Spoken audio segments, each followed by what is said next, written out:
হয়তো আপনার ওঠা বসা আছে আপনার ফ্রেন্ড সার্কেলের ভেতরে, পরিবারের ভেতরে, আত্মীয় স্বজনের ভেতরে, সবাই মিলেমিশে চলছেন। কিন্তু আপনি কি জানেন আপনি আসলে ঠিক কতক্ষণ ভালো?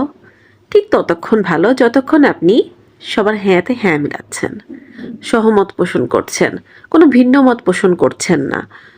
আপনাকে যা কিছু বলা হচ্ছে, যা কিছু প্রস্তাব করা হচ্ছে, করার জন্য বলা হচ্ছে, আপনি করছেন।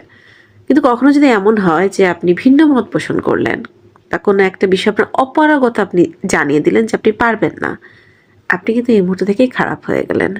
আপনাকে সরাসরি ব্ল্যাক লিস্টে ফেলে দেওয়া হবে, কারণ আপনি না বলেছেন। আপনার প্রবলেম, আপনার অসুবিধা এগুলো কিন্তু কিছুই দেখা হবে না।